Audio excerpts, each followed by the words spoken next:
teachers are taught that this is true, evolution is true. So the teacher passes it on to his students in class. That student grows up.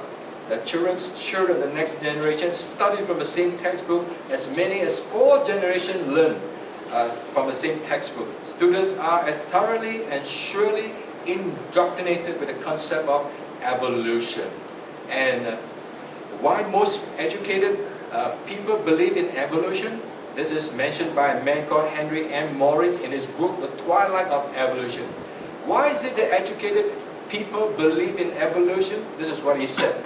The main reason most educated people believe in evolution is simply because they have been told that most educated people believe in evolution. That's why they believe in it. They have been told that. And so if you have been told that and you have been taught that, then if you are not a believer, you feel very intimidated. You feel very small. Like that. I'm not so smart. The smart people of the world believe in this. So therefore, I must also believe in it. Implications of evolution. All right. Here's a distinguished British geologist and physiologist, University of Cambridge, doctorate in geology, professor, chairman of the School of Biochemical. Never mind who it is, right? But he's somebody, an expert, a scientist in this book, right? And he said that I personally hold the evolutionary position. So he's a believer in evolution. But yet I lament, that means I mourn, for the fact that the majority of our PhD graduates are frightfully ignorant of many of the serious problems of the evolution theory. These problems will not be solved unless we bring to the attention of the student. Alright, a lot of PhD students, they're ignorant of the theory. Most students assume evolution is proved. The missing link is found. And all we have left is a few rough edges to smooth out. Most people believe this. Evolution has been proven. The missing link is the link between the monkey and the man. In between the monkey and the man, there is a link, isn't it? Where are those bones? Where are those fossils? Where are those skeletons that when you look at, hey, that's a skeleton of a half man, half monkey. That's the missing link. Okay, where are they? Where are they? So he said a lot of our PhD students believe it to be true, right? But actually, quite the contrary, he said. Many recent discoveries have forced us to reevaluate our basic assumptions. In other words, he's saying we're just assuming. Our assumptions have been wrong. That's what he's saying. This is not some Tom, Dick, and Harry along the street saying this. This is a scientist who's an expert saying this, okay? And why people lose this faith? Here's a man who wrote a book on the world's religion, all right? He's a professor of religion in the Syracuse University. He said, more cases of loss of religious faith are to be traced to the theory of evolution than anything else. Why is it that so many religions, they're losing young people, many people? It's because of the teachings of evolution. More and more people come to believe that evolution is true, there is no God. And more are becoming unbelievers. Everyone believes it. This is something that's spread on. Truth is not determined by majority vote. Alright? The world may believe that 1 plus 1 is equal to 3. That doesn't make it right. 1 plus 1 is not equal to 3. It's equal to 2. Alright? And there could be 8 people in the world who believe 1 plus 1 is equal to 2. Those 8 people are right. You know what I'm alluding to, isn't it? Noah and the ark. The whole world was wrong. They did not believe that the world would be drowned. Only 8 people believed in it. They were right. The rest of the world, the majority of the world were wrong. A thing may be true even when accepted by the minority. And Noah and his family were the minority. It was true, although they were minority. A thing may be false, though accepted by the majority. And here's the assumption that everyone else also believes in it. That can bring about devastating results. Right? There are a lot of books written against evolution. All right. So we want our young people to know that the majority of the world may believe in evolution. The minority do not believe in it. We believe in creation. The Bible is right. You need not fear. You need not have your faith shaken. All you have to do is just get hold of those books, read them, and they will give you very good arguments and logical reasoning why evolution cannot be true. We will study that later. One of our lessons by itself during this camp is evolution, true or false. We're going to look at some of the reasons, okay? And number 4, the pride of men. The pride of men. Okay, how much time do I have? Another quick one? 10 minutes. 20 minutes, I like that. Another 20 minutes to make 1 hour. Okay, I will try and finish within the 20 minutes. The pride of men. Harvard evolutionist, all right? George Gaylord Simpson. And Jesus our Lord said that people like, they want honor from one another. They don't seek the honor from God, but they seek honor of one another. Here's a man who said that man is his own master. He can and must decide and manage his own destiny. By implication, he's saying there is no God. Don't believe in anything called God. You determine your destiny. You are the one who are your own master. That's pride, isn't it? There's a lot of pride, right? Who is he? Okay, and this is said that he's the most influential paleontologist of the 20th century. So an influential scientist who does not believe in a God, and he wants people to believe that there is no God. Okay, pride. Okay, next, immorality. Okay, here's a man called Aldous Huxley, Confessions of a Professed Atheist. Okay, this is what he said.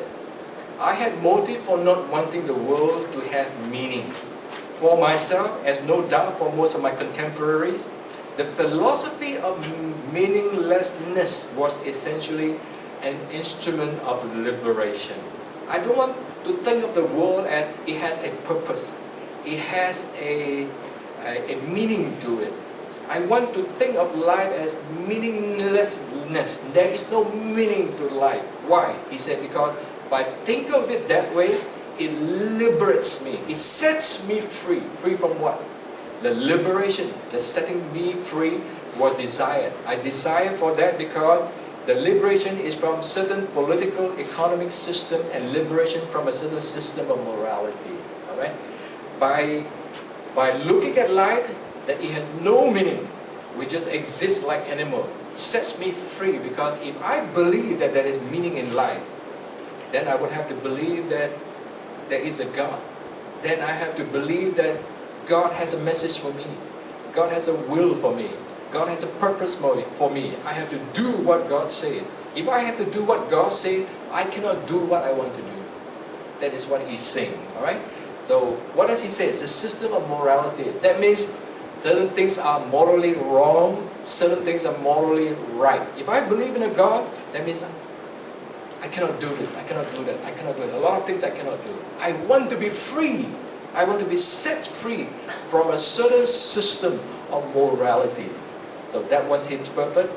Why is it that people do not believe the Christian system? Because of immorality. They want to live the kind of life that they want to. We objected to the morality because it interfered with our sexual freedom. Now very clear. He wants to be free to marry, remarry. If you don't like the woman again, remarry, divorce. If you don't like her again, divorce, remarry. He doesn't want to be bound to a God's system where God laid down the groundwork for marriage. One man, one woman for life. He doesn't want that. Okay? Immorality is a reason for one of the causes for. And who is he? All right? Who is he? By the end of life, Huxley was widely acknowledged as one of the preeminent intellectuals of his time, a great thinker, intellectual of his time. So a very influential man in his writing. Is there a standard of moral? Yes, there is. 1 Corinthians 6:9. Paul said to the church at Corinth, not everyone can enter into the kingdom of heaven. Who are they? Fornicators, idolaters, adulterers, effeminate, abusers of themselves with mankind. You know what the word means, effeminate? These are the people who will not enter into God's kingdom. Effeminate. The Greek word effeminate means soft. soft. A man who is soft. A man who is soft and behaves like a woman. By his dressing, by his mannerism, by his conduct. And you are beginning to see more and more of this, because my wife and I were in a conversation with Iloan. We were talking about Korean stars. She was in Seoul recently, and she saw all those people there, the men especially, and the women too. Everyone goes through cosmetic surgery so that the noses look straight and nice. And the men, it makes the men look very effeminate. Korean stars, the males, very girly, very effeminate, like women, right? Soft, effeminate, right? These are the kind of people that the Bible says will not enter into the kingdom of heaven. Have you seen men who are so soft and weak? Even the way they conduct themselves, they speak, they walk, are like women. On the other hand, there are also women who conduct themselves like men. This world is a messed up world in some regards, all right? So we have to be careful. We teach our children who are males to behave like males, all right? Quit ye like men is found in the Bible. Quit ye like men is an old English word, quit.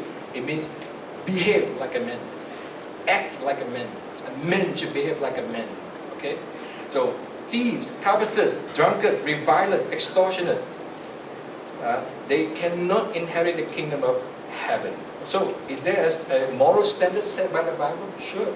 God is the one who sets the standard. And He said, these people cannot enter the kingdom of heaven. And the next verse, in verse 11, says, and such were some of you Christians at Corinth. That was your life. And verse 11 said, but ye are washed, ye are sanctified, ye are justified by the Spirit of our God. And these people have become Christian. They've been baptized. Their sins have been forgiven. At one time they were idolaters, adulterers, and fornicators. But all those sins have been washed away, forgiven. And now they can enter into the kingdom of heaven, the eternal part of the kingdom of heaven. God is the one who sets the standard. Intellectual intimidation. I mentioned this briefly a while ago. People are intimidated. They are threatened intellectually.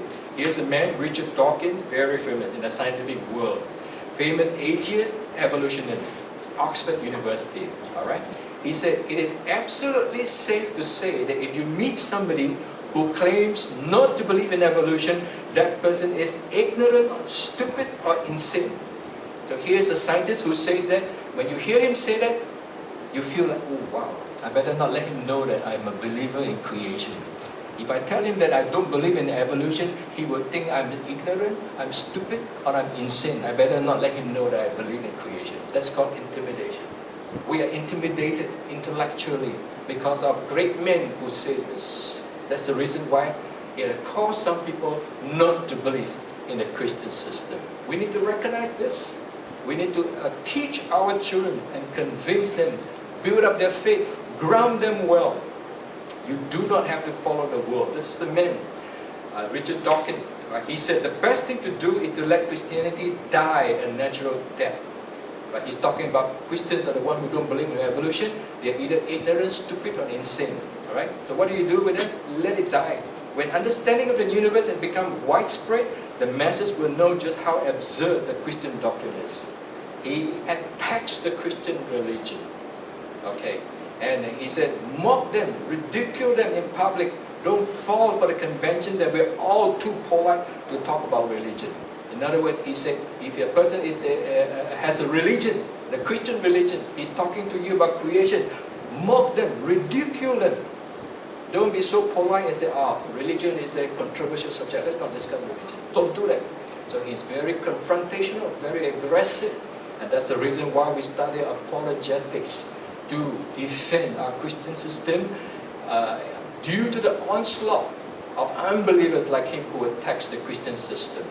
Many become faithless because they have been intimidated intellectually. They feel very small, outcast. So they left the Christian faith and they go out into the world to become unbelievers. Hundreds and thousands of scientists can't be wrong, can they?